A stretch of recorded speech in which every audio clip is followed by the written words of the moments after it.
Happy Wednesday. Time for Mike on the Money. Good to see you. Mike Giordano, financial advisor with Williams Wealth Management, is here to talk about interest rates. Great day to have you here because some big news just a short time ago. The Federal Reserve reduced interest rates another quarter point. The Fed has now cut rates by a full percentage point since September. Mike, we know there's been a lot of debate about whether the Fed should cut the rates today. So walk us through this. Why did they do it? Yeah, basically they pretty much were telling the market that they were going to do it. That's the reason. But there was a lot of debate back and forth as to whether they should, because you guys just ran the last segment that the economy's been doing well, retail sales are doing well. So there were a lot of people, especially even the editorial page at the Wall Street Journal, who was arguing they don't need to cut rates. But I think that Jay Powell, the chairman of the Federal Reserve, basically said that, the market was basically expecting this rate cut. He felt like it was a recalibration. Now they've got the balances of risk back in alignment. And what they did to try to offset this rate cut is they said, hey, next year we told you we're going to give you about 4 rate cuts. Now we're only going to give you 2. So they cut rates by a full percentage point in 3 months. And now they're saying they might only cut rates by another full percentage point over the next 2 years. 2 years. Is there any concern that lower rates will spark inflation?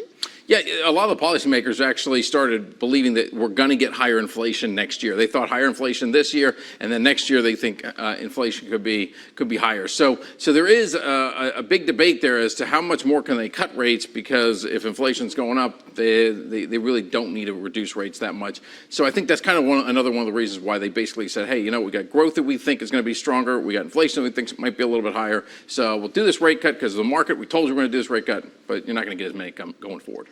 Let's talk about those mortgage rates, something people who've been wanting to buy a home have been paying very close attention to. We haven't yet seen much relief, though, on mortgage rates. Should home buyers expect lower rates anytime soon?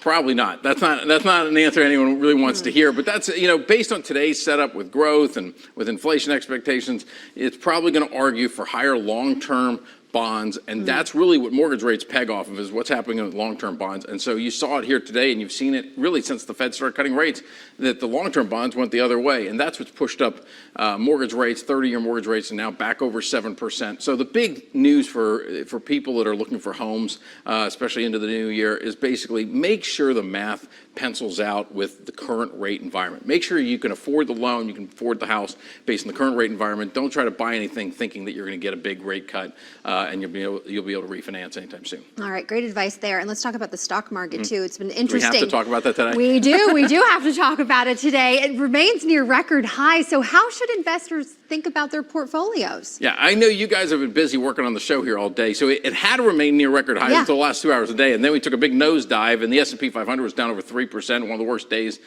for the year. So we're not near record highs anymore, at least, marginally. We're still, though, relatively close. And so the best thing to think about your portfolio is take a look at something that happened today and say, do I have my risks in balance? If you're a younger investor, you're far away from any kind of your goals, you don't need to worry about volatility. Just keep pounding money into the markets. But if you're getting closer to a big goal like retirement, you want to make sure you understand the risks. And we haven't really had a lot of risks over the last couple of years. The market just keeps going higher and higher and higher and higher and higher, and seemingly it's risk-free. And that's not the case. And so today's a great day to say, you know what? There is risk in the market. Do I understand my risks? Are they in balance? And if you got that, then that's how you need to settle out your portfolio.